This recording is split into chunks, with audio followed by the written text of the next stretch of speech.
భ్రమాని తెలుసు భ్రమాని తెలుసు బతుకంటే బొమ్మల ఆట అని తెలుసు కథ అని తెలుసు కథ అని తెలుసు కథలన్నీ కంచికే చేరునని తెలుసు తెలుసు తెర తొలుగుతుందని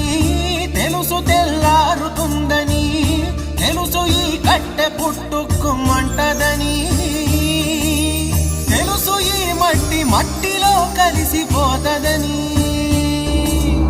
ఎన్ని తెలిసి రకాటంలో పడిపోతావు ఎందుకని మాయ